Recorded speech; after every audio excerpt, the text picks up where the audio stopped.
आपल्याला विषय काय, शिडी जी आहे ती कोणती शिडी आहे? सक्सेसची शिडी आहे. मॅडमने नाव दिलंय की यशाची 7 शिडी आहे. आपल्याकडे ज्यावेळेला क्लायंट येतो ना, बताओ तुम क्या है ये मेरी कुंडली, आणि त्याला जो उपदेश दिलेला आहे तो भाग्याच्या व्यवस्थापनाला बरोबर लागू पडतो की तू तुझं कर्म कर. तुम्हाला जोडीदार मिळाला, परंतु आयुष्यामध्ये यशस्वी व्हायचं असेल तर तुम्हाला एक टीम पाहिजे. भाग्याच्या व्यवस्थापनाची वैशिष्ट्ये काय आहे? उद्दिष्ट लक्षात घेतल्यानंतर त्याच्यावर नियंत्रण आलं पाहिजे, तुम्ही ते आयोजन केलं पाहिजे आणि त्याला एक्झिक्युशन असं ज्याला आपण म्हणतो.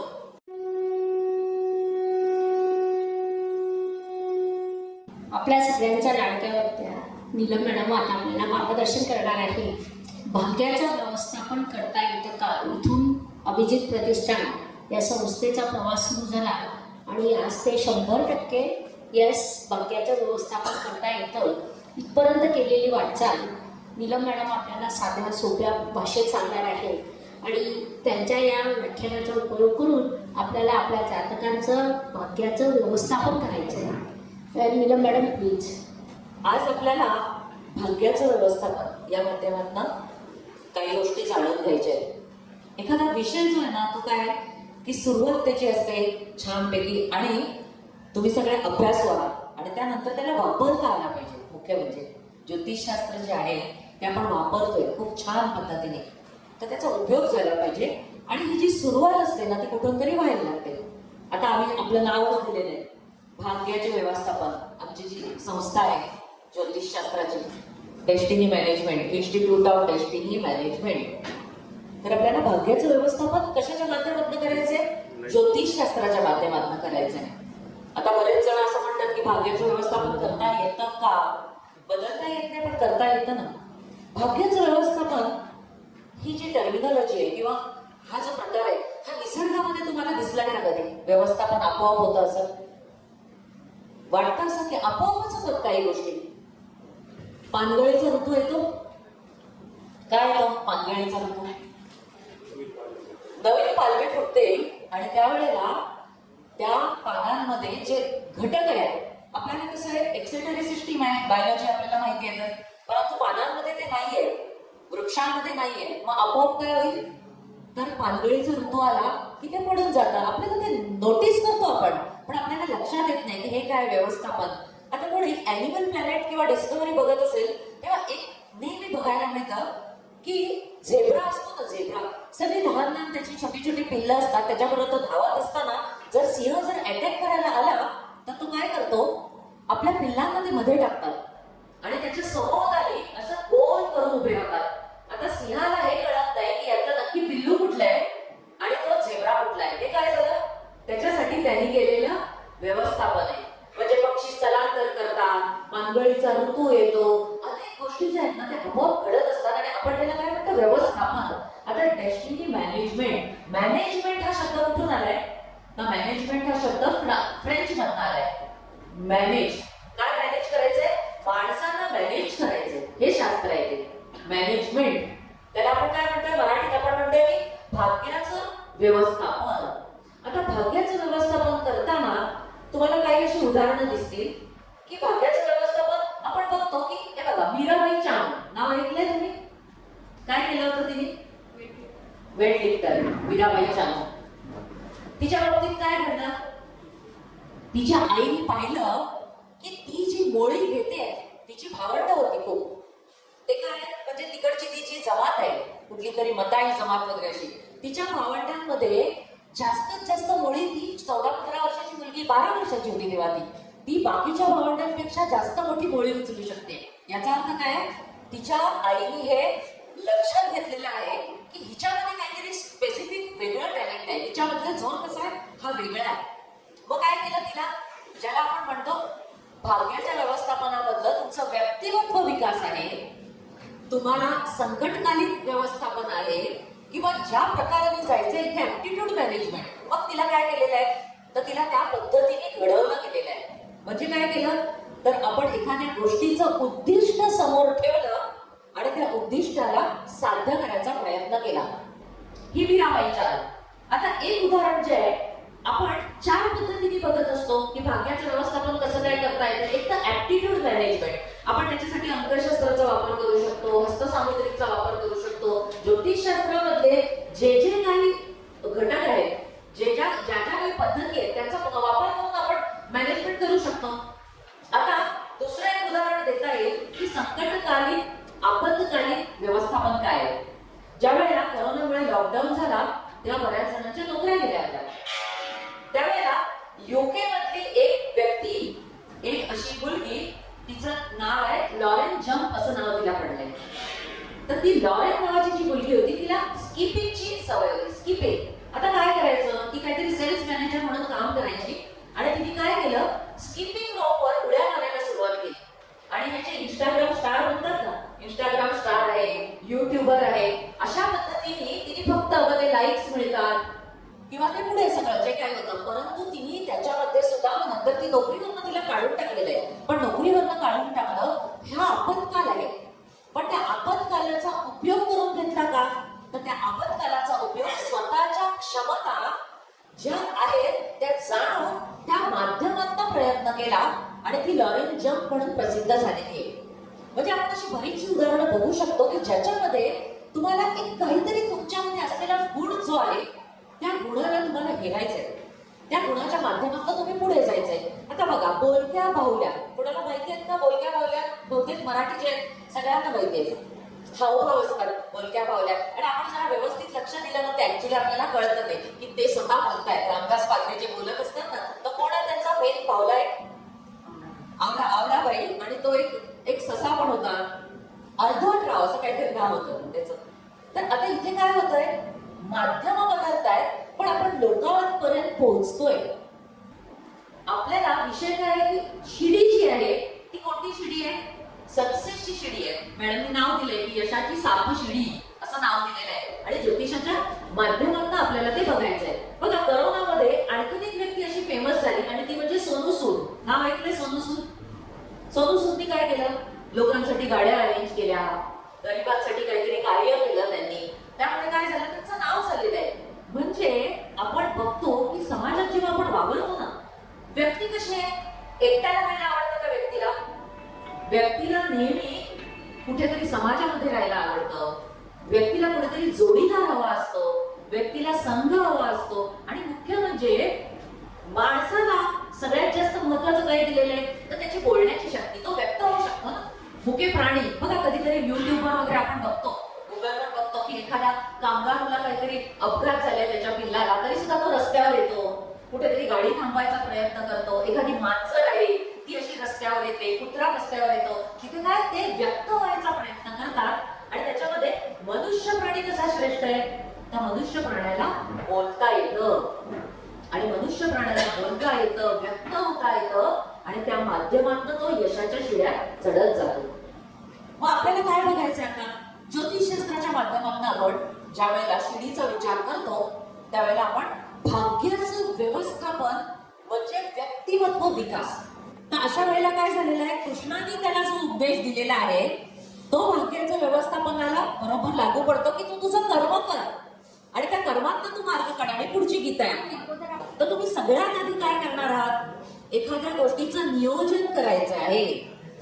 ते नियोजन झाल्यानंतर नियंत्रण आणि दिग्दर्शन टप्पे असतात की नाही. एखादी गोष्ट तुम्हाला जर उद्दिष्ट साध्य करायचं असेल तर पहिल्यांदा ते उद्दिष्ट काय आहे हे लक्षात घेतलं पाहिजे. उद्दिष्ट लक्षात घेतल्यानंतर त्याच्यावर नियंत्रण आलं पाहिजे, तुम्ही ते आयोजन केलं पाहिजे आणि त्याला एक्झिक्युशन असं ज्याला आपण म्हणतो ती गोष्ट आपल्याला करता आली पाहिजे. इकडे आपण भाग्याच्या व्यवस्थापनाची सुरुवात करतो. आता भाग्याचं व्यवस्थापन कुठे कुठे करू शकाल तुम्ही?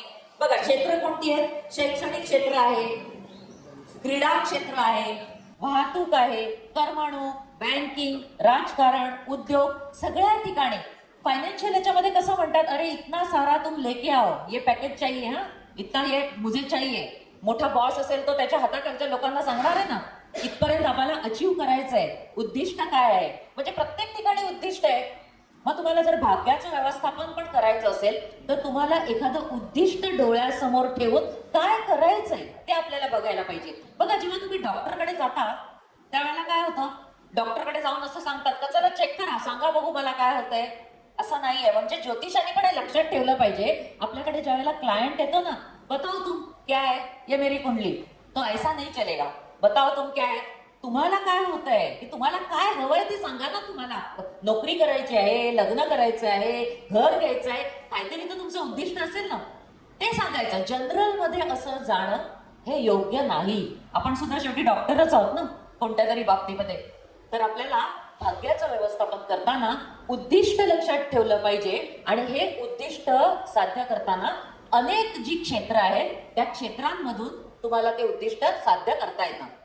वैशिष्ट्य व्यवस्थापनाची, भाग्याच्या व्यवस्थापनाची वैशिष्ट्ये काय आहेत, काय असू शकतात, त्याच्यामध्ये समस्या सोडवणं हा भाग येतो आणि तुमची निर्णय क्षमता वाढवणं हे सुद्धा आपल्याला तिथे उद्दिष्ट गाठायचं आहे.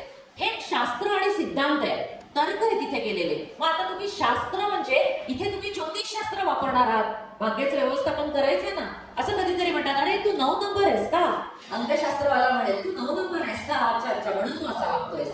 अरे तुझी मिथुन राशी आहे का, म्हणूनच. असं जेव्हा म्हणतात ना त्यावेळेला काय कुठेतरी ज्योतिषशास्त्राचा उपयोग करून ती गोष्ट ते सांगत असतात. तर इथे काय आपण म्हटलेलं आहे की ते एक शास्त्र आहे, सिद्धांत आहे, तर्क आहे आणि ह्याच्यामध्ये इतरांच्या कार्यक्षमता वाढवणं आहे. चतुर्थ स्थानाबद्दल प्रत्येकाला माहितीये, चतुर्थ स्थान आणि प्रत्येक स्थानामध्ये काय आहे, प्लस पॉईंट पण आहे आणि मायनस पॉईंट पण आहे. चतुर्थ स्थान म्हणजे काय, भाग्याच्या व्यवस्थापनात आम्ही म्हटलेलं आहे की शरीराला आराम देणारी जी कृती आहे, काहीतरी काम आहे ते टाळायचं आहे. म्हणजे जर तुम्हाला आराम मिळाला तर ते प्लस पॉईंट होईल, पण जर तुम्ही टाळून आळस केला तर तो निगेटिव्ह ठरेल.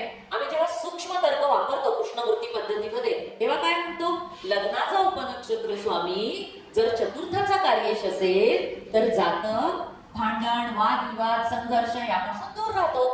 चला चांगली गोष्ट आहे ती.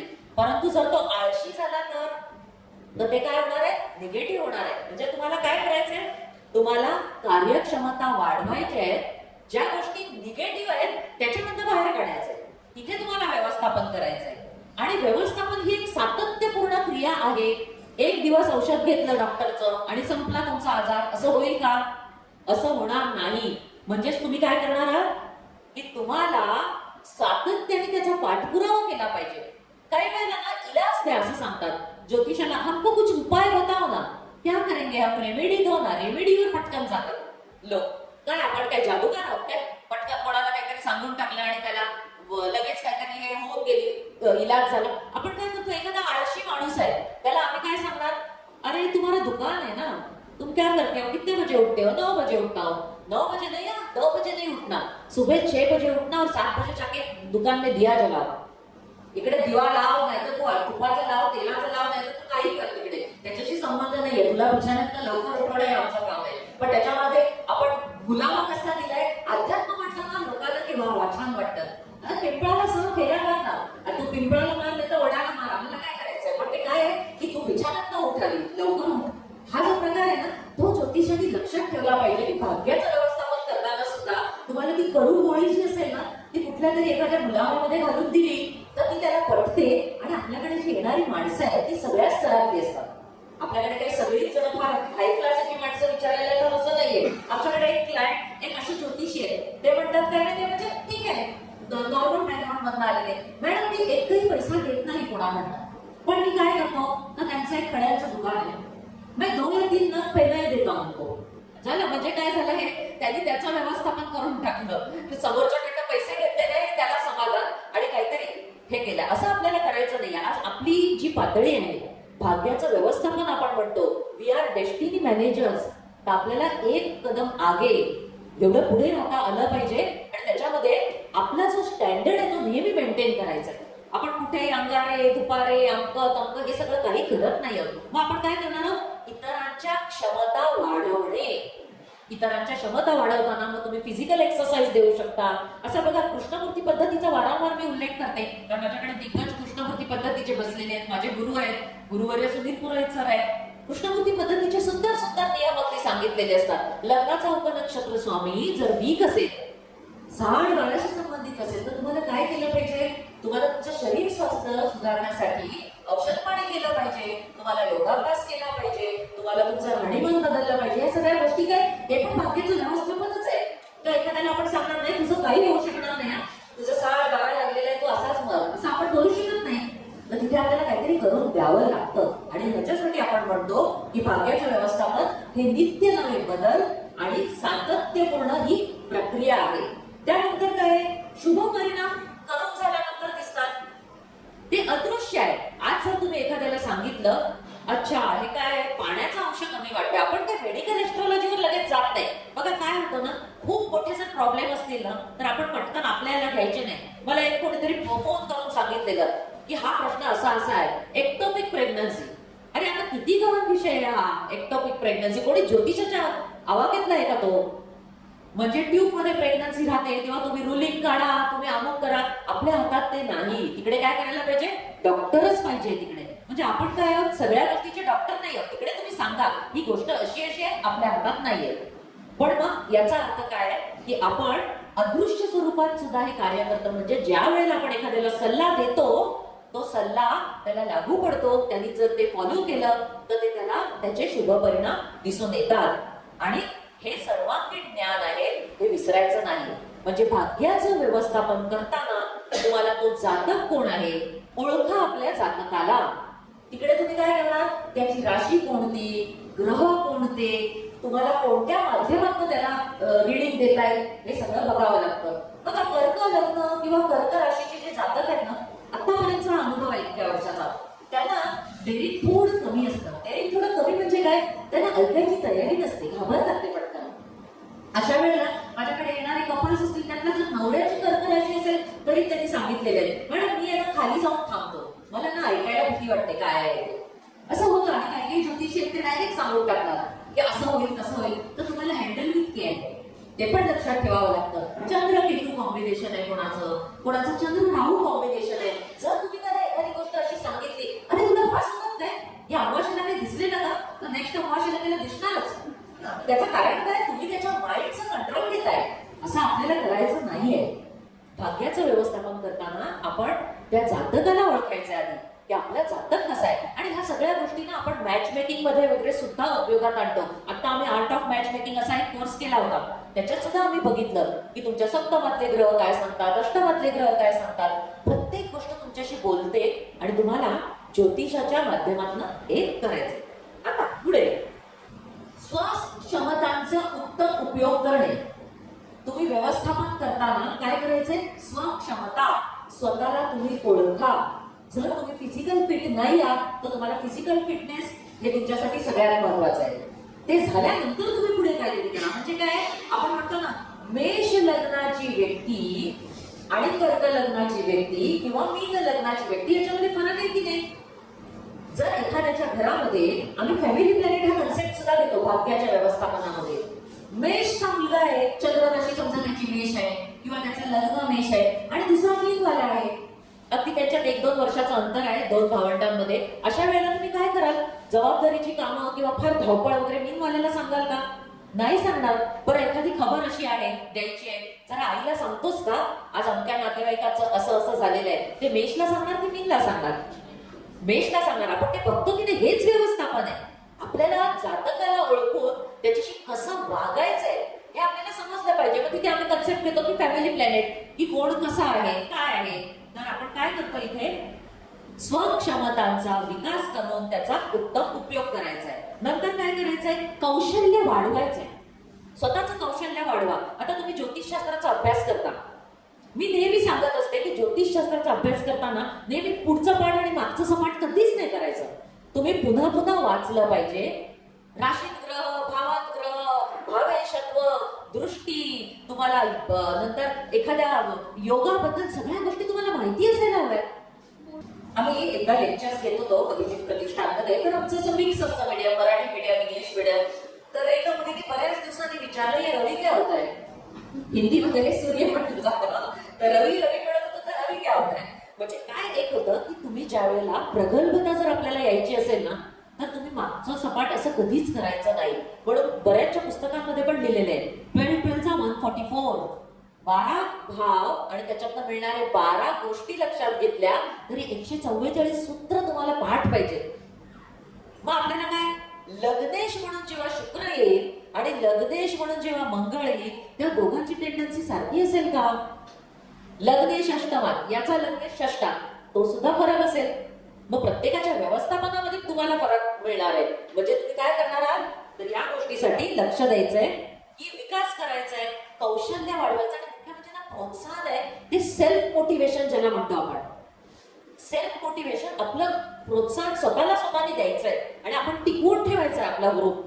भाग्याच्या व्यवस्थापनात आपण कोणाचा हुरूप टिकवणार आहोत, समोरच्याचा सुद्धा हुरूप टिकवणार आहोत. आता बघा, शनीचा जो महिमा आहे आपण बघतो की शनी म्हणजे काय, एक सर्कल किती वर्षाचं असतं शनीचं, 30 वर्ष.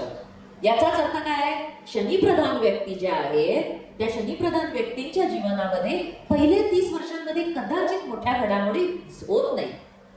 एखाद्या व्यक्तीच्या सप्तमात शनी आहे तर त्याची दृष्टी कुठे असेल, त्याची दृष्टी डायरेक्ट लग्नावर आहे, 7वी दृष्टी.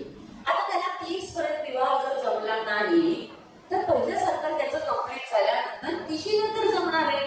म्हणजे त्याला आपण पटकन सांगणार काय झालं तुझं वय आहे काय 30 नंतर, असं नाहीये. आणि नेमका तो आला असताना समजा की दशा बदलते आहे, आता तो शनी गोचर येईल 30 वर्षानंतर तो पुढे निघून जातोय, तेव्हा आपण काय करणार आहोत, त्याला डेस्टिनी मॅनेजमेंट सोल्युशन मध्ये आपण सांगतोय अरे 2 महिने फक्त थांब, कारण काय तुझा शनी तिकडनं निघून जाणार आहे. म्हणजे आपण गोचर प्रमाणाचा पण उपयोग केला. तर त्याच्या सायकोलॉजीशी खेळायचं नाहीये. एक काय करायचंय आणि ही सहानुभूती नावाची गोष्ट आहे ना ती प्रचंड ठेवायची आहे. आपल्याला त्यांच्यावर बसायचं नाहीये. प्रत्येक जण दुःखी असतो, प्रत्येक जण सुखी असतो आणि बऱ्याच वेळेला कसं आहे की क्लायंट जो आहे ना त्याचा काहीतरी लपवण्याकडे कल असतो.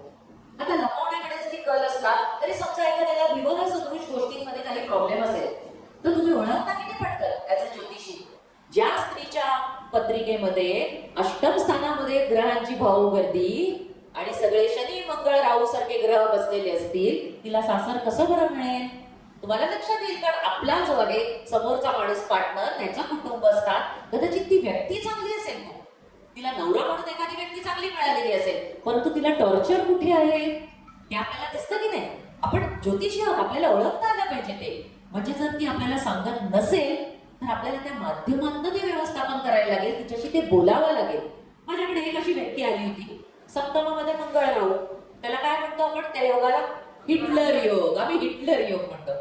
मंगळ प्लस राहू सप्तमात. आणि पुस्तकोटी पद्धती बघताना एक गोष्ट करायची मुख्य म्हणजे काय तर अंशात्मक हे जास्त महत्वाचं आहे. कुठे काहीतरी लांब कुठेतरी बसलाय तसं नका बघू, परंतु एक नियम याच्यामध्ये असा सुद्धा आहे की राहू बरोबर जेव्हा जेव्हा ग्रह असतो त्यावेळेला त्याची त्या भावात असलेली युती सुद्धा महत्वाची ठरते. आपण ग्रहण योग जो म्हटलेला आहे म्हणून आपण ना बऱ्याच गोष्टी बेसिक याचे शिकवतो विद्यार्थ्यांना आणि विद्यार्थी ते विसरून जातात. एक नियम आम्ही सतत बोलत असतो, राहू आणि केतू हा कुंडलीमध्ये एकटा असावा. ज्याच्या कुंडलीमध्ये राहू आणि केतू हे 2 छायाग्रह एकटे बसलेले आहेत त्याच्या कुंडलीचं काय थोडी व्हॅल्यू वेगळी आहे, कारण त्यांनी कोणालाच ग्रहण योग लावलेला नाही.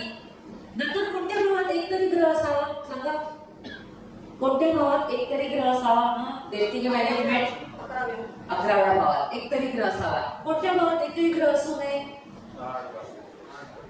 6 मध्ये ठीक आहे. तुम्ही कॉम्पिटिशन कशी करणार नाही तर तुम्हाला नोकरी कशी लागेल. 8, 12 अष्टम स्थान जास्त घातकी आहे की व्ययस्थान, सॉरी व्ययस्थान, तिथे अनिश्चितता आहे.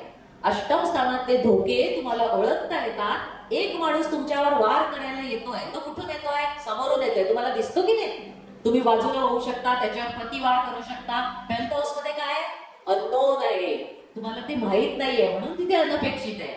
म्हणजे असं म्हटलं जातं 8, 12 कॉम्बिनेशन निगेटिव्ह आहे, हे कॉम्बिनेशन निगेटिव्ह आहे. परंतु अष्टमापेक्षा ही व्यवस्था ही घातकीच आहे. म्हणून आम्ही जेव्हा टॉर्क हा विषय घेतो पीळ त्याच्यामध्ये 5, 12चा टॉर्क तुम्हाला वाहवत देणारा टॉर्क आहे. आयुष्य तुमचं काय होईल ते तुम्हाला माहिती नाही त्यावेळेला. 7, 12 आलेल्या प्रत्येकावर तुम्हाला अवलंबून राहावं लागेल असं आम्ही म्हणतो. आणि काही लग्नांना या गोष्टी मिळालेल्या आहेत आपोआप, तुम्ही फॅसिलिटी म्हणा नाही तर ड्रॉबॅक म्हणा. तर अशा प्रकारे आपल्याला आधी जातकाला ओळखावं लागतं.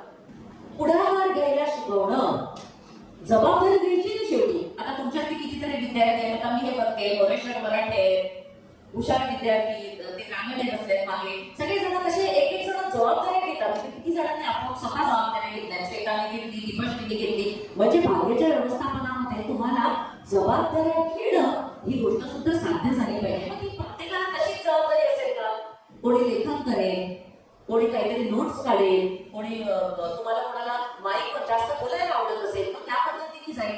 परंतु छोटी ना छोटी जबाबदारी आपण देणं लागतं, हे विसरायचं नाहीये. ऋण आपण कोणाकोणाचं मानतो, जसं आपल्या आई वडिलांचं ऋण मानतो, गुरुचं मानतो, समाजाचं मानतो.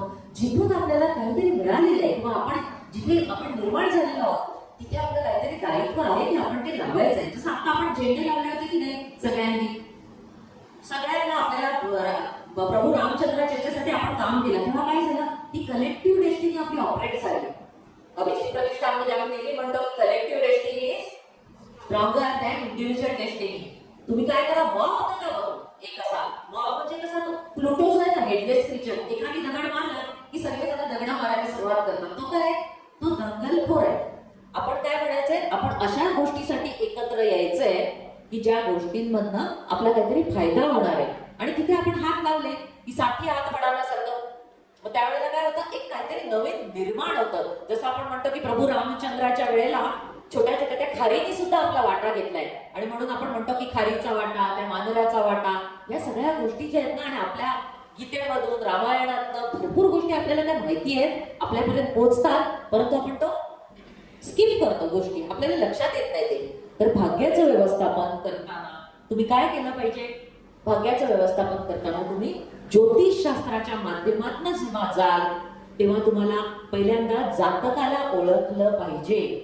आणि जातकाला ओळखताना तुम्ही राशीप्रमाणे, ग्रहाप्रमाणे कोणत्याही माध्यमातून तुम्ही ओळखू शकाल.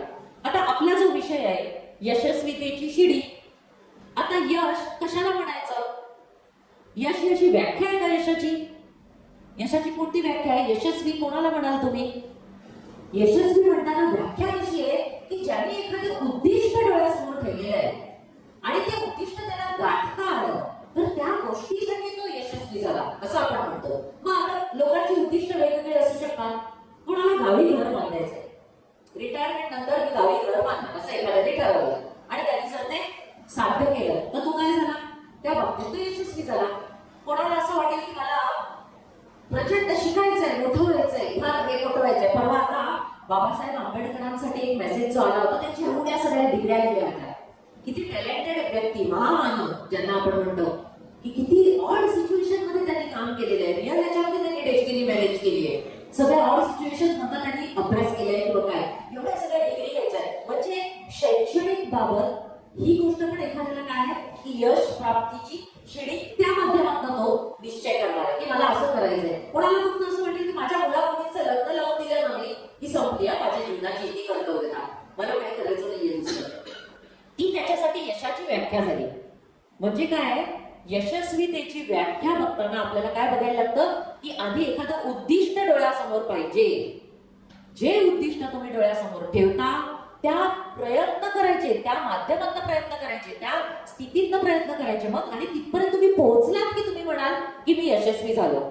मग आता यशाची सापशिडी आणि यशाची गुरु किल्ली हे दोन गोष्टी आपल्या समोर येतात. आता यशाची गुरु किल्ली म्हणजे काय, आपण व्हॉट्सअपवर बघतो किंवा आपण युट्यूबवर वगैरे बघतो. यशाची गुरु किल्ली अशा बऱ्याच गोष्टी दिलेल्या असतात. यश मिळवताना तुम्ही काय केलं पाहिजे, तुम्ही मेहनत केली पाहिजे, तुम्ही सातत्य ठेवलं पाहिजे, प्रत्येक व्यक्तीने लवकर उठलं पाहिजे, असं जे जनरल एक रिडिंग दिलेलं आहे ना, यशाची गुरु किल्ली म्हणून देतात. काही जण शेअर मार्केट बद्दल सांगतात की शेअर मार्केटमध्ये तुम्ही कसं इन्व्हॉल्व्ह व्हायला पाहिजे, कुठे गुंतवलं पाहिजे, म्हणजे तुम्हाला तिथे कसं पुढे जाता येईल वगैरे.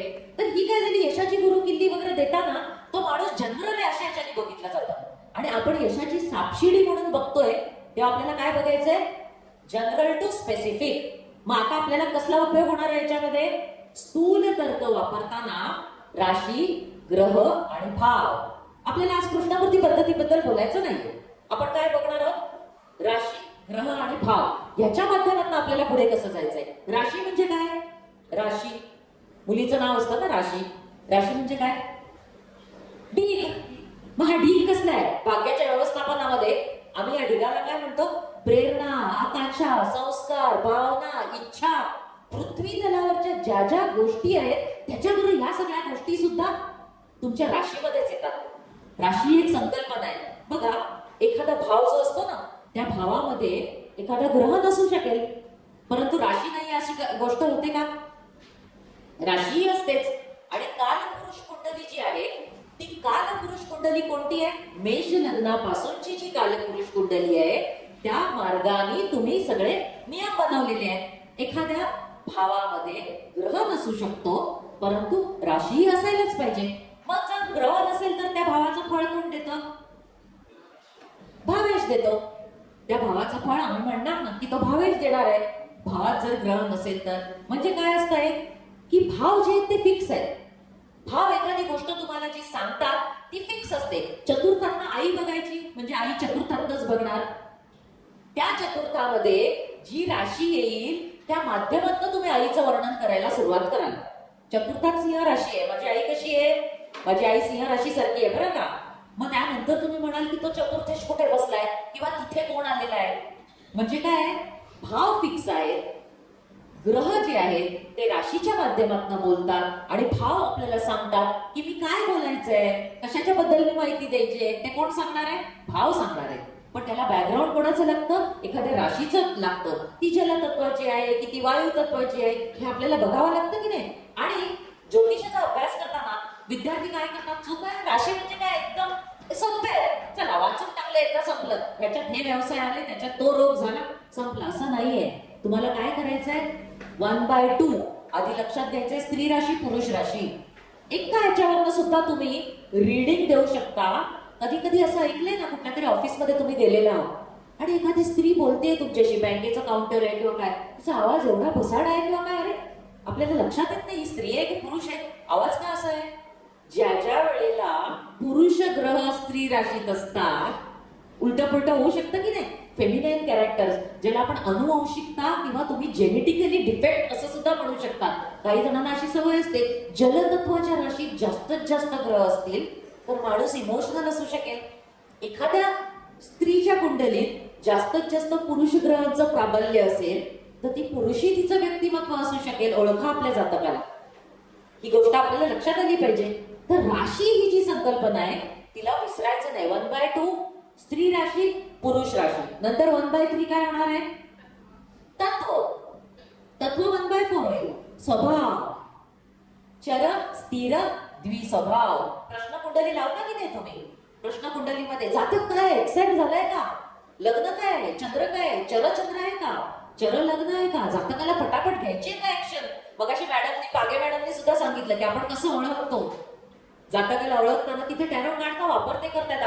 आपल्याला मला तर टॅरो कार्ड वापरता येत नाहीये, त्यामुळे आपण प्रश्न कुंडलीला पण तो बघणार आहे. राशीचं बॅकग्राऊंड, चंद्र कुठे आहे, अष्टमात आहे, जलतत्वाच्या राशीत आहे, जातक काय झालेलं आहे, जातक एकदम टेन्शन मध्ये आलेलं आहे, वेळात आहे, सगळे होप्स त्यांनी सोडून दिलेले आहेत. आता मग अशा वेळेला आपल्याला जातकाला ओळखावं लागतं आणि त्यानंतर आपण भाग्याचं व्यवस्थापन करतो. आणि सगळ्यात महत्वाचं म्हणजे आता आपण यशाची जी शिडी म्हणणार आहोत त्याच्यामध्ये आपल्याला काय पाहिजे, अग्नी पृथ्वी वायू आणि जल ही जी 4 तत्व आहेत. आणि वास्तूवाले सगळे आकाश तत्व वापरतात. ब्रह्मस्थान मोकळे ठेवा, आकाश तत्व आहे ना वास्तूवाले वापरतात. आपल्याला काय करायचंय, अग्नी पृथ्वी वायू जल याच्यामध्ये आता ही 4 तत्व आहेत.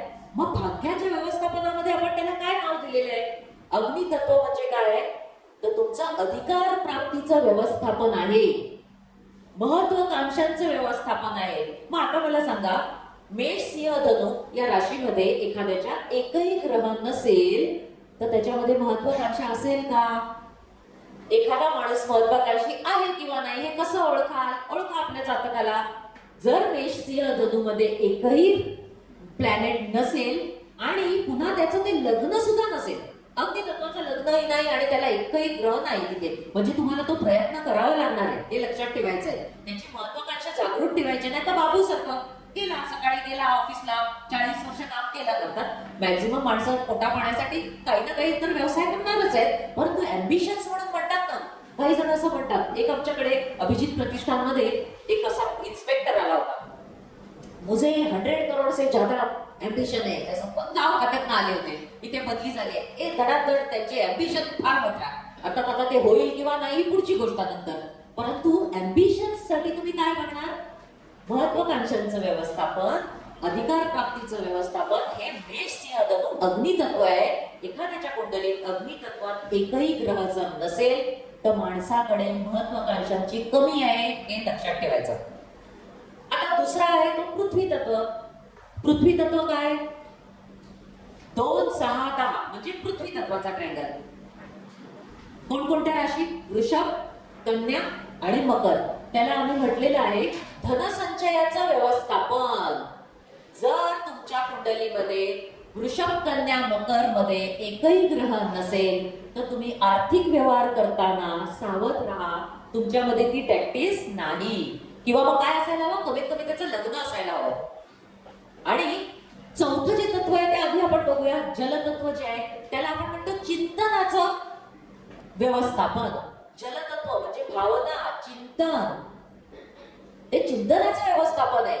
आणि सरांनी पण असं सांगितलंय, सुंदर, सरांच्या पुस्तकात सुद्धा हे आलेलं आहे आणि वर्णन, की जर तुमच्या जलतत्वामध्ये एकही ग्रह नसेल तर तुम्ही उगाचच आध्यात्मिक असल्याचे डिंगे मारू नका. झालं म्हणजे आपल्याला काही जण सांगतात ना, मी आध्यात्मिक, वा आम्ही अशा उपास तपास करतोय. ते तुमच्या जलतत्वात एकही ग्रह नाही म्हणजे इथे चिंतन नाही. आम्ही जे सुदर्शन चक्र हे पुस्तक लिहिले ना त्याच्यामध्ये तुकाराम महाराजांचं पण उदाहरण घेतलंय. मीन राशी कशी गरीब अशी राशी आहे मीन. अगदी म्हणजे पाप विरो गुरुची राशी, नीतिमत्ता, मीन राशी. प्रत्येकाचं हे दिलेलं आहे, तिथे आम्ही वर्णन दिलेलं आहे की कोणीतरी रवीच्या माध्यमातून यशस्वी झालाय, की चंद्राच्या माध्यमातून झालाय, लग्नाच्या माध्यमातून झालाय. तर आपण काय बघितलं? चिंतनाचं व्यवस्थापन आहे, जलतत्व आहे. आणि जलतत्वात एकही ग्रह जर नसेल तर माणूस काही तो भक्ती मार्गाचा नाही. आणि आता आपल्याला ज्याबद्दल बोलायचं आहे ते वायू तत्व. मग वायू तत्व काय? मिथुन, तुळा, कुंभ, 3, 7, 11. आणि तो जो आपला विषय आहे तो आहे आनंद उपभोगाचे व्यवस्थापन. आनंद उपभोगायचा. प्रत्येकाला असं वाटतं की नाही की आपल्या आयुष्यात आनंद असायला हवा. मग आनंद उपभोगताना आनंदाच्या ज्या कल्पना आहेत या वेगवेगळ्या आहेत. आणि मग आता वायू तत्व आणि बाकीची तत्व याच्यात फरक काय? तर वायू तत्व जे आहे ते अदृश्य आहे. दिसतं का आपल्याला वायू तत्व? Who has seen the wind, neither you nor I. एक कविता आहे 5वीतल्या मुलांची. पण पानं जेव्हा सळसळतात ना झाडाची तेव्हा आपल्याला कळतं. आणि झुळूक येते अंगावर तेव्हा पण आपल्याला कळतं की हा इथे वायू तत्व आहे. वायू तत्व हे माध्यम आहे. फिजिक्सचे जे एक्सपेरिमेंट करतात त्यांना माहिती आहे साऊंड एनर्जी. तुम्हाला कानापर्यंत ऐकू येतं. कान कसं आहे? घन आहे, रिकीब, आणि एक पडदा आहे तिकडे, तो पडदा रिफ्लेक्ट होतो. वायू तत्व जे आहे त्याला आम्ही टेस्टिंग मॅनेजमेंटच्या भाषेमध्ये मल्टीप्लायर म्हटलेलं आहे. बघा, 2 ग्रह जे आहेत बुध आणि गुरु ते द्विस्वभावत्व दाखवतात. आणि जो ऐकतो आणि बोलतो, द्यायचं पण आहे घ्यायचं पण आहे, तोच चांगला काउन्सिलर होऊ शकतो. तुम्हाला ऐकावं लागतं की नाही? कोणी आपल्याकडे जर क्लायंट आला तर आधी त्याचं तुम्ही ऐकून घ्या आणि मग तुम्ही सल्ला मसलत करा. म्हणजे कोण देणार आहे सल्ला? बुध देईल, गुरु देईल. द्विस्वभावत्व आहे. तर मिथुन, तुळा, कुंभ ह्या ज्या गोष्टी, हे वायू तत्व जे आपण वापरणार आहोत ते वायू तत्व काय? तुम्हाला यशाची शिडी देणार ते वायू तत्व आहे. मग आता मिथुन, तुळा, कुंभ तिन्ही तऱ्हेचं वायू तत्व समान आहे का? हे वायू तत्व समान नाही. आता तुम्हाला काय करायचंय? वायू तत्व वापरायचंय म्हणजे काय? मिथुन राशी कोणत्या भावाला येते? तिसऱ्या भावाला येते. याचा अर्थ काय? तिसरा भाव आणि मिथुन राशी याच्यामध्ये साधर्म्य आहे. मिथुन राशीतून कोणता अवयव आपण बघतो? कान, राशी कालपुरुष आणि भाव कालपुरुष अशा आपण 2 गोष्टी करतो की नाही? तर इथे कान सुद्धा आपण बघतो, बाहू आणि बोट बघतो. मुख्य म्हणजे काय? तर मिथुन राशी तृतीयाला येते. आणि तृतीयामध्ये आपण काय म्हटलेलं आहे की गर्भातले संस्कार, तुमचं जे सुप्त, जे डेव्हलप तुम्ही जेव्हा होता, 3rd हाऊस, कृष्णमूर्ती पद्धतीमध्ये आम्ही 3rd हाऊसला फार महत्व दिलेलं आहे.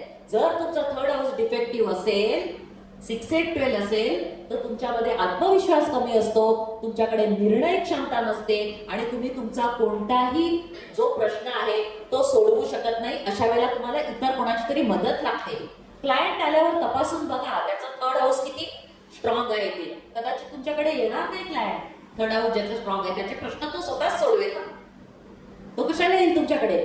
3rd हाऊस म्हणजे मिथुन, तुळा, कुंभ याच्यामध्ये लॅडर ऑफ सक्सेस मध्ये पहिली शिडी जी आहे ती शिडी आम्ही म्हणतो की मिथुन राशीची आहे. आता मिथुन राशीमध्ये काय काय ठेवलेलं आहे आपण? संभाषण आहे, हावभाव आहे, तुमचं बोलणं आहे, लकबी आहे. ह्या सगळ्या गोष्टींमुळे तुम्ही आकर्षण येणार आहात एखाद्याला. आकर्षण, आपण आता काय म्हटलं? आनंद उपभोगाचं व्यवस्थापन हे कोण करताय? मिथुन, तुळा, कुंभ करताय. ही शिडी म्हणजे काय?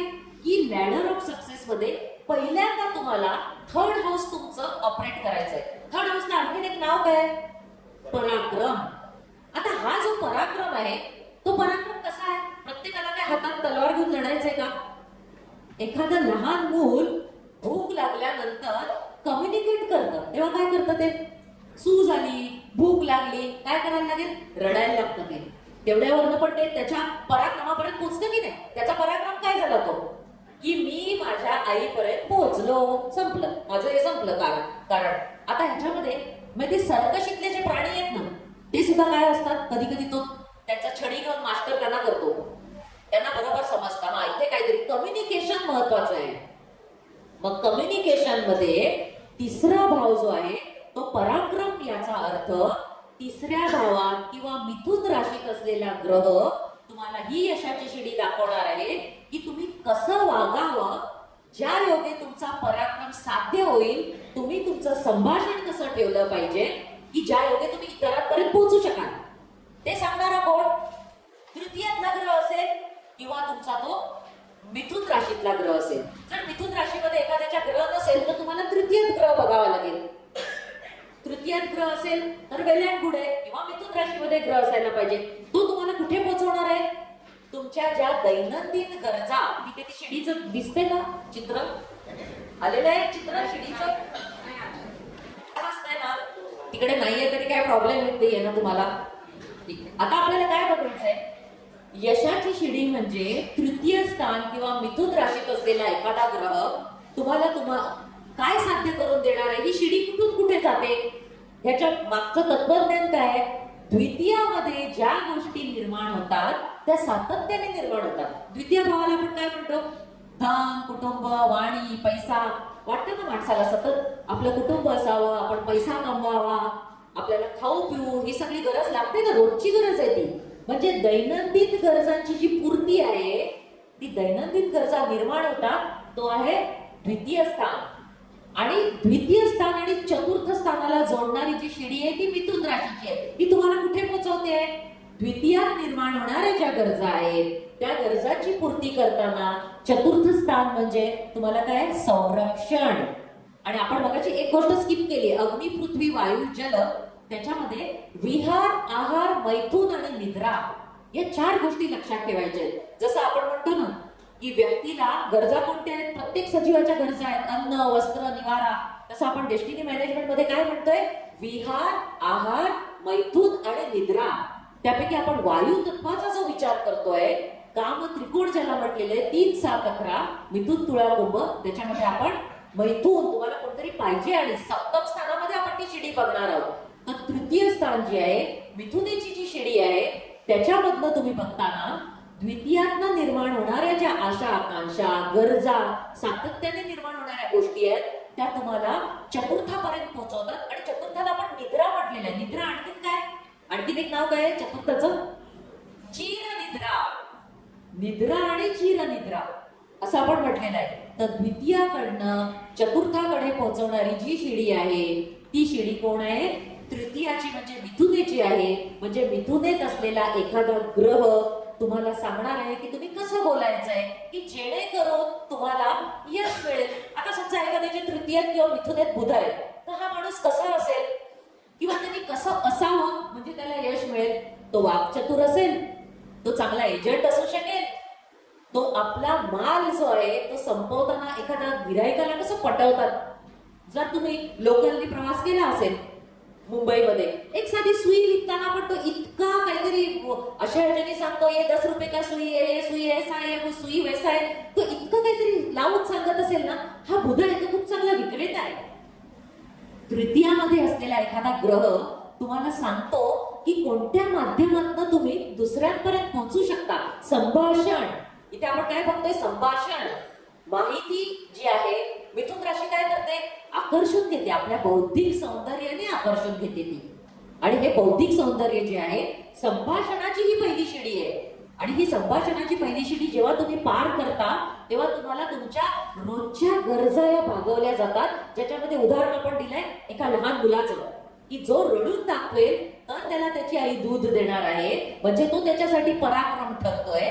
असंच तुम्हाला प्रत्येक ग्रह जो आहे तो लेखनाच्या माध्यमातून सांगू शकतो जर कोणत्या तरी गोष्टींना तो सांगू शकतो. जसं आपण आता म्हटलं की बुध जर तृतीयात असेल तर तो वाक्चतुर असू शकेल, त्याचं लेखन चांगलं असू शकेल, त्यांनी इतरांशी जर संभाषण केलं तर समोरच्या व्यक्तीला त्याचं बोलणं पटू शकतं. बुधाला काय म्हणतो आपण? कुमार ग्रह. बुध वयापेक्षा तरुण आहे. म्हणतो ना रे लग्नाचा सप्लॉट बुध आहे का, म्हणजे याचा वयापेक्षा हा तरुण दिसत असेल, लग्नात बुध आहे का, हा असा चतुर आहे. तर चातुर्य जे आहे ते वापरणारा तो बुध आहे. मग यांनी लक्षात फक्त काय ठेवायचं आहे की शिडी वापरताना त्यांनी व्यवस्थित बोलायचं आहे, इतरांची टिंगल टवाळी उगाचच्या उगाच करायची नाहीये. कारण डूज अँड डोंट्स सगळ्या गोष्टी येणार आहेत ना तिकडे. कारण बुधाला ना थोडीशी शरारत आणि विनोद करायची सवय आहे. जर तुम्ही चार चौघांसमोर एखाद्याचं उणं दुणं काहीतरी काढलं तर त्याला राग येऊ शकतो. तर त्या बुधाने काय करायचंय, त्याचं लेखन आहे त्या माध्यमातून तो इतरांपर्यंत पोहोचू शकतो. तो आपल्या वाक्चातुर्याने इतरांपर्यंत पोहोचू शकतो. तो खूप चांगला विक्रेता असू शकतो. हा झाला बुध. प्रत्येक ठिकाणी तुम्हाला एक ग्रह, जसं बुधाचं बुद्धी चातुर्य आहे तसं मंगळाचं चातुर्य कशात असणार आहे? त्याच्या शरीराच्या ज्या हालचाली आहेत त्याच्यामध्ये मंगळाचं चातुर्य आहे. मग हा काय करेल? जुडो, कराटे, खेळ कोणत्या माध्यमातून तो पोहोचू शकेल तिकडे? द्वितीयांत चतुर्थात पोहोचताना किंवा इतरांपर्यंत पोहोचताना तो तिची लॅडर वापरणार आहे मिथुन राशीची. त्याचे हावभाव जे आहेत ते मंगळाप्रमाणे असणार आहेत. हा कसा योद्धा आहे मंगळा, त्याला चूप बसायचं नाहीये. बरं तो लेखनाच्या मार्गाने गेला समजा मंगळ, तर मंगळ लेखन करेल म्हणजे काय करेल? मंगळाला आपण कोणता विषय दिलेला आहे? गणित. गणितज्ञ असू शकेल तो. एखादा टीचर ज्या वेळेला अगदी सुंदर छान पद्धतीने त्याचं गणित शिकवेल विद्यार्थ्यांना, तेव्हा तो त्या मंगळाचा, तृतीयातल्या मंगळाचा वापर करेल आणि त्याचं गणित हे इतरांपर्यंत पोहोचेल. तो पोहोचलाय लोकांपर्यंत. म्हणजे काय? मंगळ जो आहे तो आपल्या शारीरिक चापल्याने, बौद्धिक कसरतीने, त्याच्याच बरोबर तो शारीरिक चापल्याने तो दुसरीकडे पोहोचू शकेल. ही त्यांनी त्याची शिडी वापरलेली आहे. मंगळ झाला, बुध झाला. गुरुसाठी काय असणार आहे? मिथुन राशीतला गुरु किंवा तृतीयातला गुरु. विद्वंत ज्याच्याकडे आहे ना तो गुरु आहे. आपण म्हणतो ना सर, अनेक बुध जेव्हा एकत्र होतात किंवा बुधाची जी प्रोसिजर असते ती गुरु बनण्याकडे असते. बुध आणि गुरुमध्ये फरक काय? बुधाकडे पण ज्ञान आहे, माहिती आहे, ती माहिती आहे. आणि गुरुसाठी आपण काय म्हणतो? ते ज्ञान आहे. मग बुधाकडनं गुरुकडे जातो ना. गुरु जर तृतीयातनं बोलत असेल तर ही व्यक्ती काय काय बरं करू शकेल इतरांपर्यंत पोहोचताना? ती व्यक्ती एखादं प्रवचन देऊ शकते, ती व्यक्ती अभ्यासू असू शकते, कोणता गहन विषय शिकवू शकते, ती व्यक्ती इतरांना ती सल्ला मार्गदर्शन करू शकते. त्या माध्यमातून तो गुरु तिकडे पोहोचणार आहे. तो तृतीयातला गुरु आहे. आता बघा सगळेच ग्रह जे आहेत ना ते काही असे तुम्हाला लगेच पोहोचवणार आहे असं होणार नाही. कारण आपण जेव्हा बघतो ना, केतू काय? केतू हा अभाव असतो. केतू हा अभाव असतो आणि केतूला स्वतःची अशी ओळख नाहीये. राहू आणि केतूला स्वतःची ओळख आहे का? त्या दोन गोष्टींना स्वतःची ओळख नाही.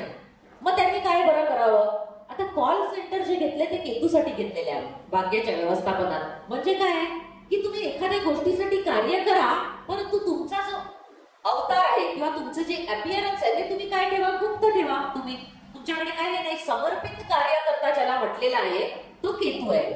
तृतीयात असलेला केतू जो आहे तो एखाद्या संघटनेसाठी, संस्थेसाठी तुम्हाला कार्य करायला लावेल. आणि ते कार्य कसं आहे? समर्पित कार्य आहे. आपण असं म्हटलेलं आहे ना, पापग्रहांसाठी तृतीय स्थान हे चांगलं आहे. पापग्रह आहे ना तृतीय स्थान चांगलं. जसं आपण एक नियम बघितला मगाशी की लाभस्थानामध्ये एकतरी ग्रह असावा, तृतीयात पापग्रह असावे. आणखी कुठे पापग्रह असले तर चांगले असतात?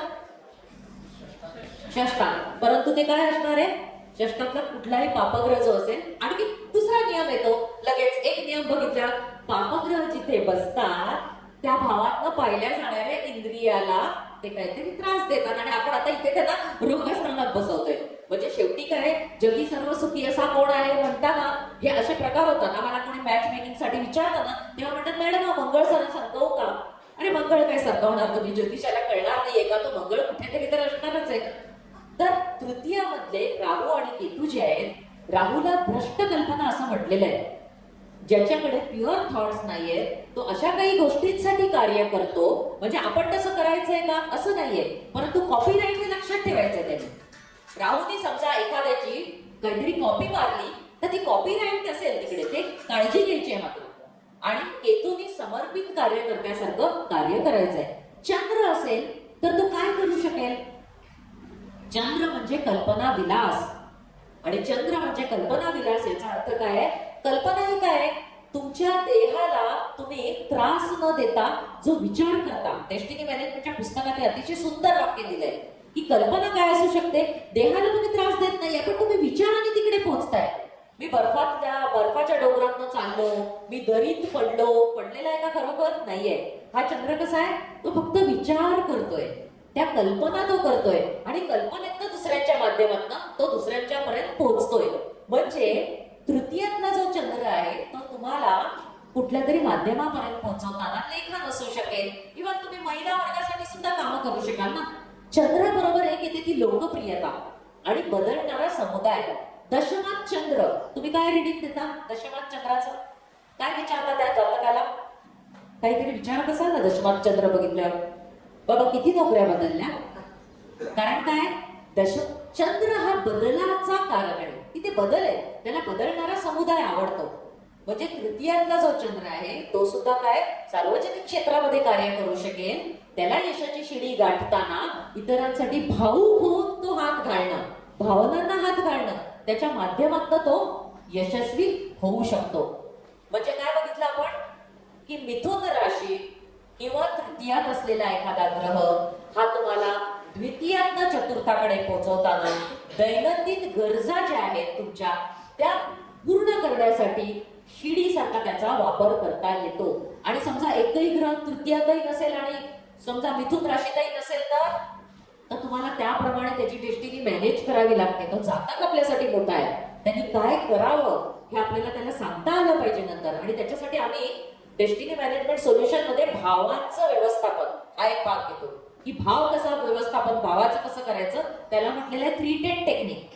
तो एक मोठा वेगळा विषय आहे. परंतु असा रेअर कंडिशन आहे की त्याच्या मिथुनेतही ग्रह नाही आणि तृतीयातही ग्रह नाही, असं होऊ शकत नाही. कधी कधी काय होणार आहे, अनेक ग्रह एका भावात असू शकतात. मिथुन राशीमध्ये सुद्धा अनेक ग्रह असू शकतील, किंवा तृतीय भावात सुद्धा अनेक ग्रह असू शकतील. मग त्यावेळेला काय आहे, डेस्टिनी मॅनेजमेंट मध्ये मल्टिपल ड्रायव्हर कन्सेप्ट म्हटलं जातं. मल्टिपल ड्रायव्हर कन्सेप्ट भाग्याचे व्यवस्थापन म्हणजे काय? त्याच्याच लग्नात रवी पण आहे, त्याच्या लग्नात मंगळ पण आहे, त्याच्या लग्नात बुध पण आहे. असं असताना काय, कदाचित तो घरी रवी सारखा वागेल, कदाचित तो ऑफिसमध्ये मंगळासारखा वागेल, कदाचित तो मुलांबरोबर वागताना बुधासारखा वागेल. त्याच्या भूमिका बदलू शकतात की नाही? हे असं होऊ शकतं. त्याला जे आम्ही काय म्हणतो, मल्टिपल ड्रायव्हर कन्सेप्ट. सर एक मिनिट मी थांबते. काय आता करायचंय का काही प्रोग्राम? काही डाऊट्स आहेत का? मिथुन राशीची शिडी याबद्दल पहिली गोष्ट तर आपल्याला लक्षात ठेवायचंय, वायू तत्व ही शिडी बनवू शकते. वायू तत्वाकडे काय वाहकता आहे, मल्टिप्लायर कन्सेप्ट आहे, आणि वायू तत्वाच्या माध्यमातून आपण एखाद्या व्यक्तीचं भाग्याचं व्यवस्थापन करू शकतो की जेणेकरून त्याला तो कसा यशस्वी होईल. त्याच्यासाठी तो पराक्रम काय आहे? पहिली शिडी जी आहे ती संभाषण आहे. तुम्हाला इतरांपर्यंत पोहोचायचं आहे. आणि आता आपण एक शुक्राला स्किप केला होता. शुक्र काय असतो? शुक्र म्हणजे संजीवनी, पेन किलर डिव्हाइस म्हणतो. नुसत्या आठवणींनी सुद्धा तुम्हाला आनंद होतो. आठवणींनी आनंद होतो तो शुक्राने नाही. शुक्राला एरवी आपण म्हणतो की विवाहाचा कारक आहे. म्हणजे अगदी 60तला माणूस सुद्धा कधीतरी आपल्याकडे काही विचारायला आला असेल, 60 काय त्याच्यापेक्षा वरचा माणूस काय, अगदी एक आले होते, एक काका सहज आपलं मी बघितलं 5th हाऊस आहे. ते म्हटलं काय कॉलेजमध्ये गर्लफ्रेंड होती का? तर अगदी डोळ्यात पाणी आलं. हो मॅडम असं होतं. ही काय आठवण आहे, हा शुक्र आहे. तो अनुभूती जी त्याची आहे ती त्याच्या फक्त आठवणींनी सुद्धा होते. आणि आपण जे करतोय वायू तत्व म्हणजे काय, आनंद उपभोगाचं व्यवस्थापन आहे. हा आनंद आपल्याला अनेक गोष्टींना मिळणार आहे. त्याच्यामध्ये पहिल्यांदा आपल्याला काय अचीव करायचंय, तर संभाषणाच्या माध्यमातून तुम्हाला इतरांपर्यंत पोहोचायचं आहे. म्हणून मिथुन राशीत असलेला ग्रह किंवा तृतीयात असलेला ग्रह, त्या ग्रहाप्रमाणे तुम्ही वागायचं आहे, किंवा त्या पद्धतीने तुम्हाला वागलं तर तुमच्याकडे यश हे चालून येणार आहे. आता दुसरी एक शिडी ही म्हणजे तुळा राशीची शिडी, आकर्षण. तुळा राशी म्हणजे जनसंपर्क आणि आकर्षण. आता तुम्ही संभाषण तर केलं, तुमच्या बोलण्यामुळे लोक तर आकर्षित झाले, चला तुमची बौद्धिक कुवत लोकांना कळली किंवा काय, ठीक आहे. पण नेहमी माणसाला ना कोणीतरी जोडीदार लागतो. आपले जे सौख्य आहे ते शेअर करावं असं वाटतं. समोर कोणतरी असायला हवा की नाही. तो जोडीदार कुठून मिळणार आहे?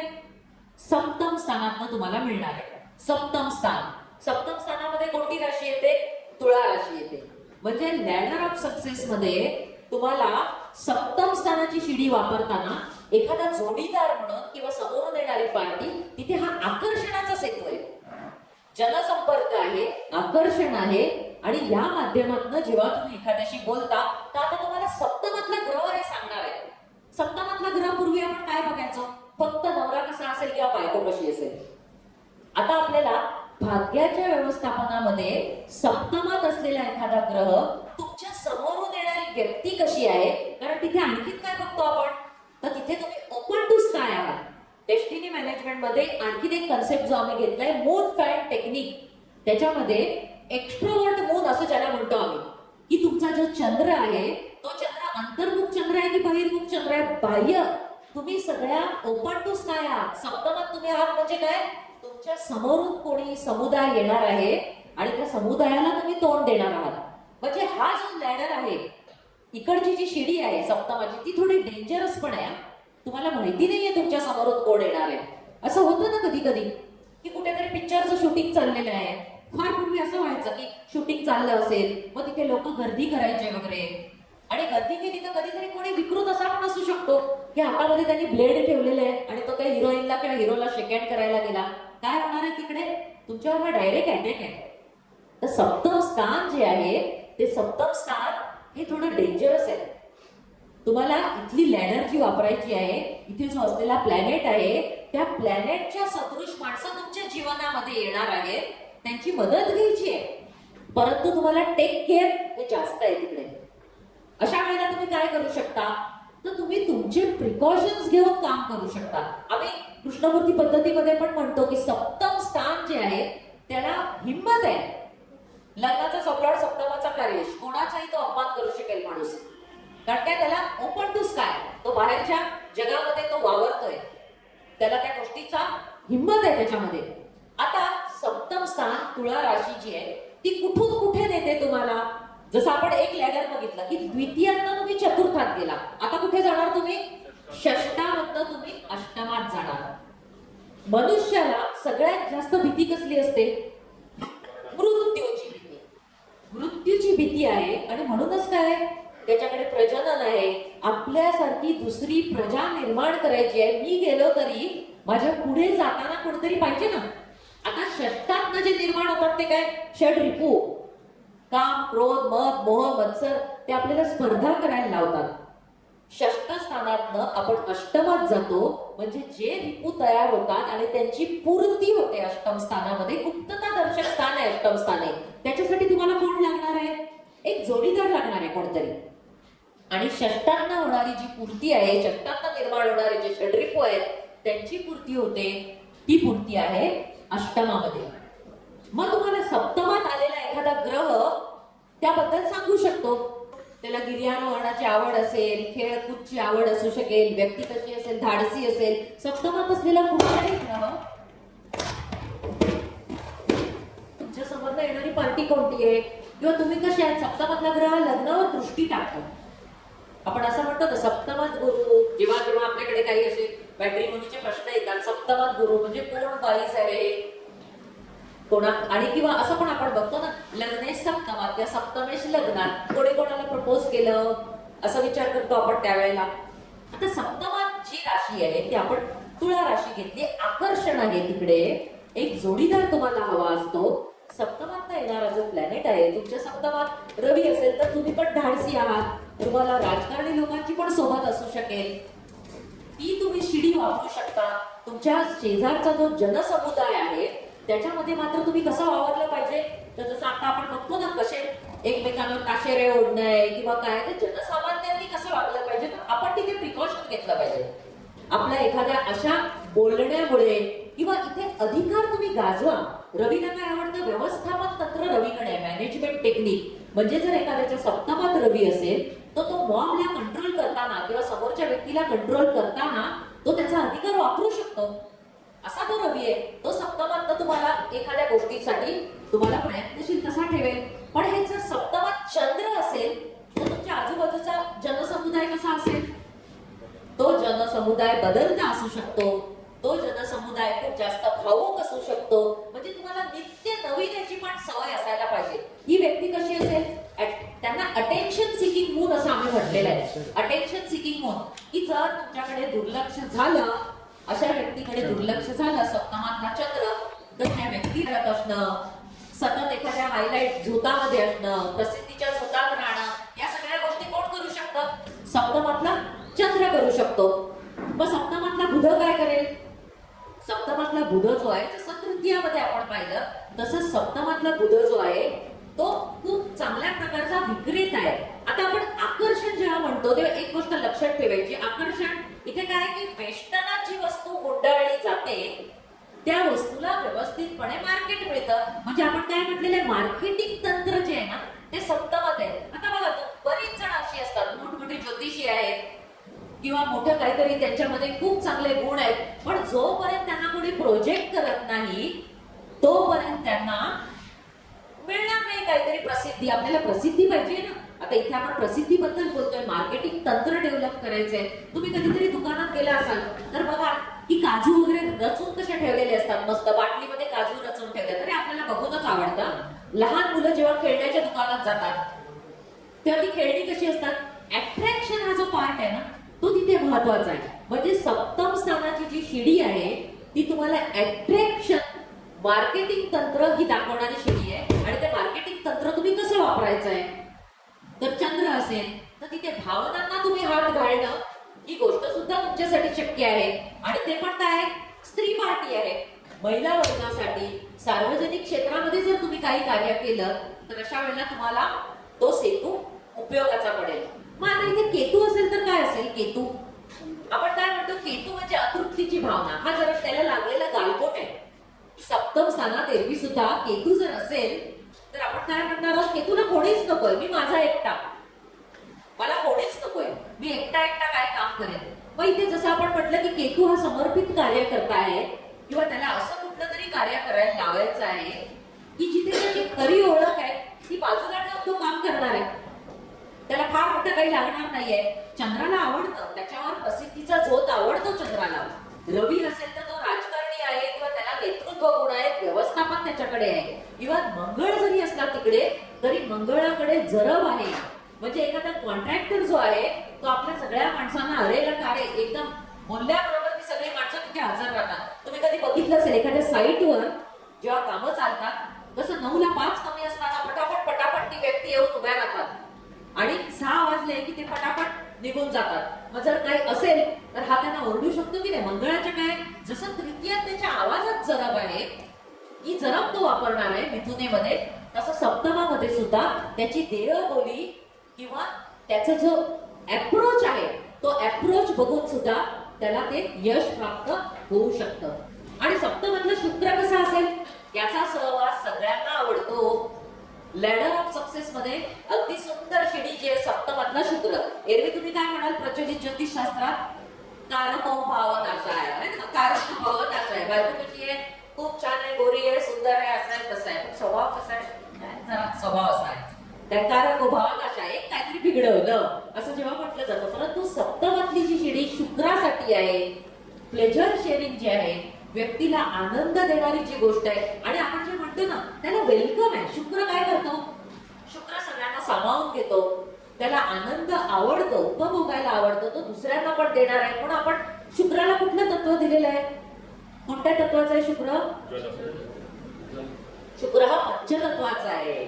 रस, गंध, स्पर्श, तुम्ही कानाने संगीत ऐकाल ते आनंद देईल. पंचेंद्रिय जी आहेत ना त्या पंचेंद्रियांतर्फे तुम्हाला आनंद देणारा शुक्र आहे, पंचतत्वाचा शुक्र आहे. आणि शुक्राला लॅडर ऑफ सक्सेस म्हणजे तुळेचा शुक्र किंवा सप्तमातला शुक्र हा त्या व्यक्तीला आनंद निर्माण करण्यासाठी, आनंद उपभोग घेण्यासाठी अतिशय चांगला उपयुक्त ठरतो. बघा, एखादा मरणासन्न व्यक्ती असेल आणि त्याला कोणी भेटायला गेलं, फार जुनं कोणीतरी, आणि नुसता जरी हात पकडला, त्याला फार अगदी आपण आशा दाखवली असती, नाही छान तुझं होईल किंवा काय, त्याला आनंद होतो की नाही, त्या स्पर्शाने सुद्धा त्याला आनंद आहे.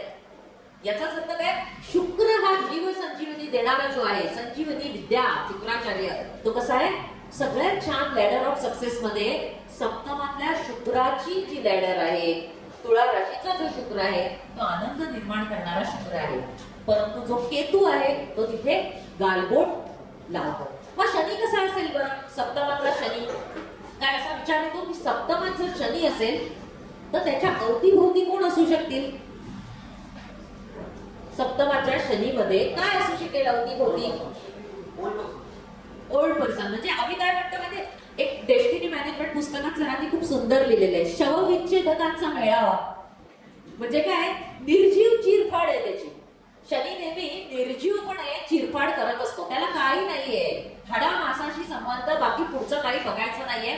आनंद उपभोग हा शनीसाठी नाही, त्याला निर्जीवता आहे.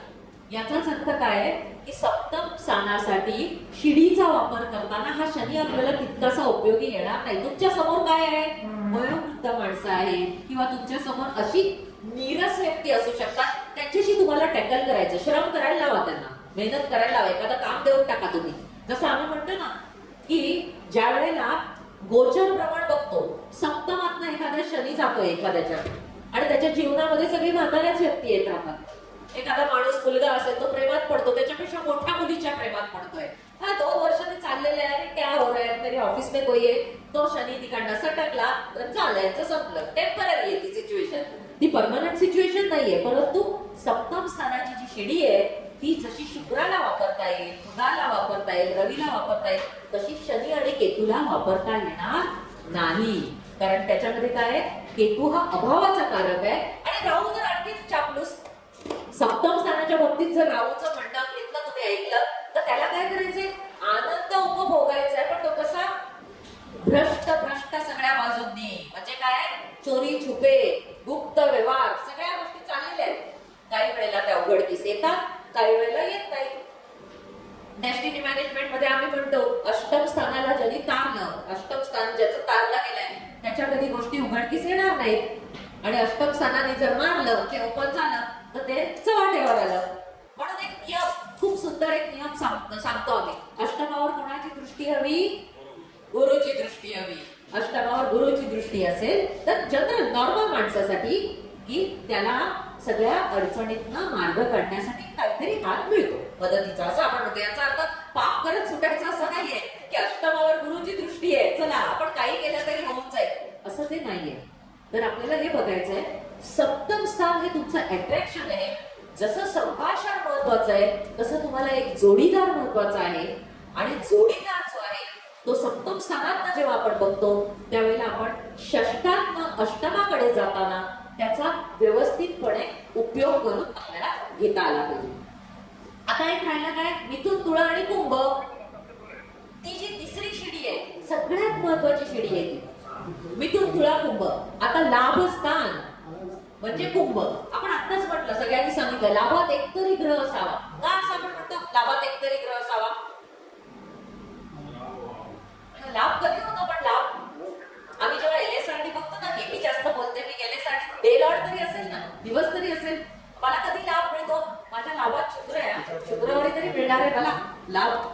कधीतरी तर दशा येईल, कधीतरी तर अंतर येईल, एक तरी ग्रह असावा तिकडे लाभामध्ये. आता लाभाची जी शिडी आहे कुंभ, त्याला आपण काय म्हटलेलं आहे? संघ भावना. आता तुम्ही संभाषणाने घरांपर्यंत पोहोचलात, तुम्हाला जोडीदार मिळाला, परंतु आयुष्यामध्ये यशस्वी व्हायचं असेल तर तुम्हाला एक टीम पाहिजे.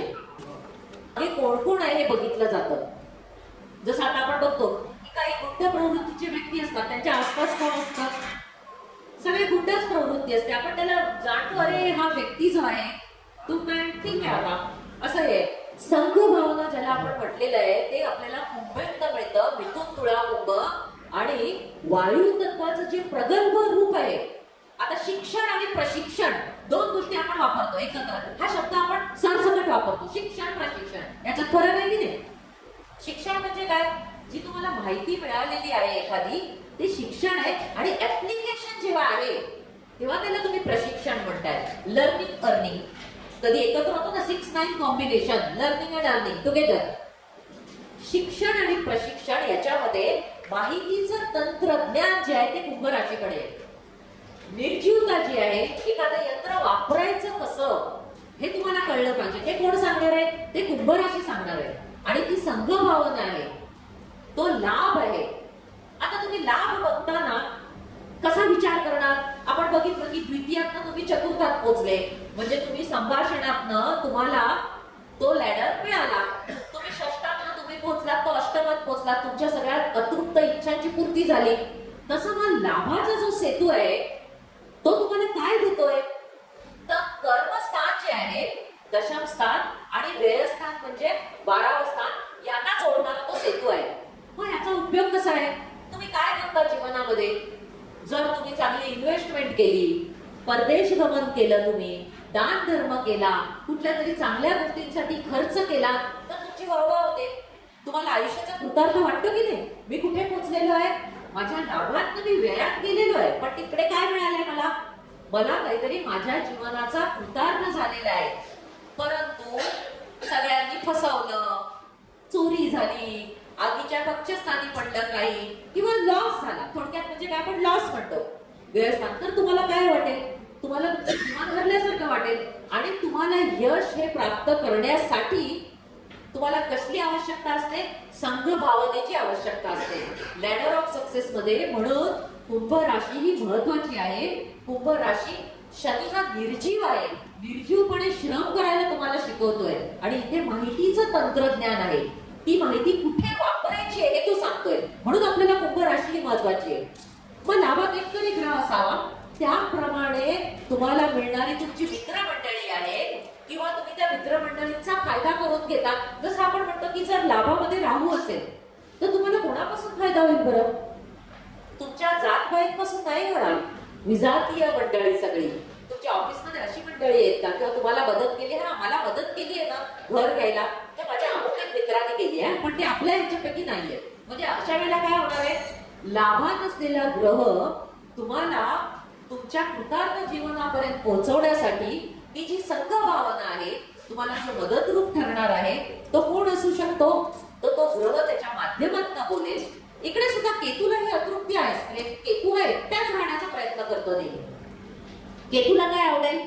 केतू असेल लाभामध्ये तर मग कुठलं तरी एखादं देऊळ आहे, धार्मिक संघटना आहे, किंवा काही मदतरूप होऊ शकतात, किंवा त्या व्यक्तीला त्याच्या माध्यमातून केल्यानंतर आनंद मिळतो. आपण काय बघतोय? आनंद उपभोगाचं व्यवस्थापन. लाभातला केतू त्याला काय सांगितलं पाहिजे? आपण जा ना, तू देवळात जा, कुठला तरी एखादा सेक्ट असेल, कोणी बाबा असेल, कोणी काय असेल, नादी लागू नका तुम्ही, परंतु तिकडे तुम्हाला कसा आनंद मिळेल. परंतु हे जर रवी असेल लाभात, तर आपल्याला कोणाची मदत मिळेल? हा शिडी पूर्ण करण्यासाठी उच्च प्रतिष्ठित मंडळींची आपल्याला गरज असेल. आपण त्याला सांगायचं आहे, तुझ्या लाभामध्ये रवी आहे, म्हणजे तुला यशस्वीतेची शिडी चढण्यासाठी संघ भावना जी निर्माण करायची आहे, तिथे तुला काय केलं पाहिजे? तुला उच्च पदस्थ व्यक्तींची मदत घेतली पाहिजे. चंद्र असेल तर स्त्री पार्टी आहे, शुक्र असेल तरी स्त्री पार्टी आहे, किंवा शुक्र सदृश ज्या गोष्टी आहेत. बघा, काही जणांना पाककलेतनं पण मिळतं. मॅडमने आता कोणाकोणाचे पॉडकास्टिंग वगैरे केलं, खूप लाईक्स मिळत आहेत त्यांना, किंवा त्यांचं नाव होत आहे, प्रसिद्धी होते. आपण हे शिड्या कशासाठी बघतोय? आपल्या दैनंदिन जीवनातल्या गरजा पूर्ण करण्यासाठी, प्रसिद्धी मिळवण्यासाठी, आपल्याला आनंद मिळवण्यासाठी आपण कोणाचा ना कोणाचा उपयोग करून घेतोय. आणि इथल्या उपयोगामध्ये आपण हे म्हटलेलं आहे की वायू तत्व हे मल्टीप्लायर आहे. वायू तत्वाच्या माध्यमातून आपल्याला जायचंय आणि मिथुन तुळा कुंभेचा वापर करून घ्यायचा आहे, किंवा 3-7-11चा वापर करून घ्यायचा आहे, ते आपण बघतोय. मंगळ असेल तर तुमचे यार दोस्तार कसे असतील? एखाद्याला असं वाटतं ना, नाही माझ्या शेजारी आहे ना, तो राहतो, त्याचा एकदम वट आहे जास्त, मी जर त्याचं नाव सांगितलं ना, मनसेवाला आहे, मग झालं, दुसऱ्याची पाय बसली, मग बरोबर होणार आहे, असं जे सांगतो ते त्याला हे लक्षात नसेल तर आपण ज्योतिषात आपण त्याला सांगू की तुम्हाला लॅडर ऑफ सक्सेस मध्ये 11व्या भावातला मंगळ पोलिसाची मदत असू शकेल, अशा व्यक्तींची तुम्हाला मदत मिळू शकेल. म्हणजे काय की प्रत्येक गोष्टीसाठी तुम्हाला जो ग्रह आहे त्याची कारकत्व विसरायची नाहीये. अगदी बेसिक वाटतंय, राशी काय, ग्रह काय, भाव काय, झालं काय नाही, अगदी छान आहे, आपण विसरून गेलो चालेल. पण तसं नाहीये. एखादी गोष्ट बघा, तुम्ही द्विस्वभावत्व म्हणून बुध बघता, तो कुठे बघता? द्विस्वभावत्व फक्त सप्तम स्थानाच्या बाबतीत बघताना तुम्ही बघता नाही. द्विस्वभावत्व आहे ना, सप्तमाचा उपनक्षत्र स्वामी बुध, म्हणजे 2 लग्न अशा याच्याने बघता की नाही, किंवा एरवी काय, किंवा मग बुधाच्या राशीत चतुर्थ स्थान, वास्तूवाले काय बघणार?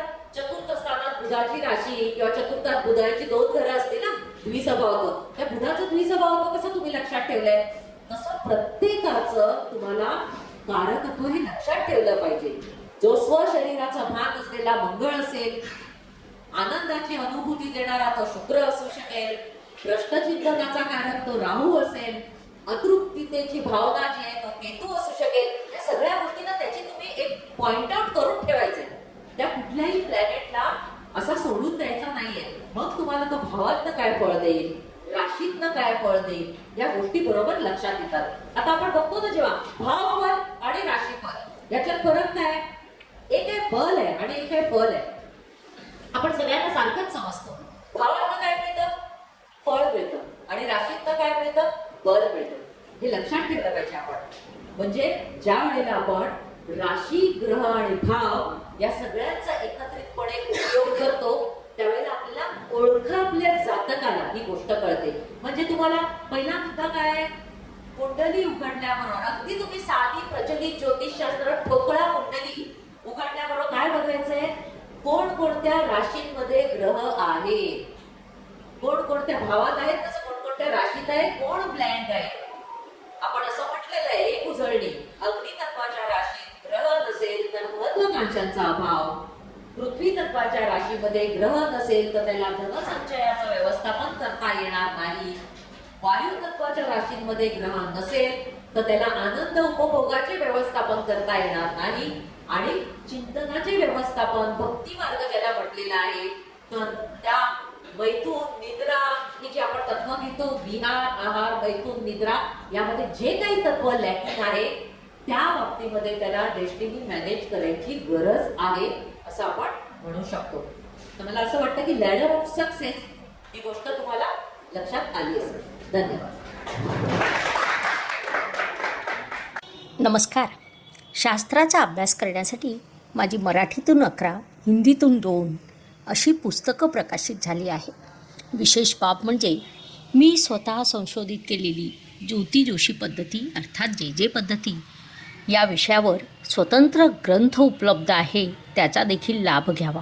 यूट्यूबची कार्यप्रणाली ही मुख्यतः लाईक, शेअर आणि सबस्क्राईबवर चालते. Please like, share and subscribe the channel. धन्यवाद. शुभम भवतु. जय ज्योतिष.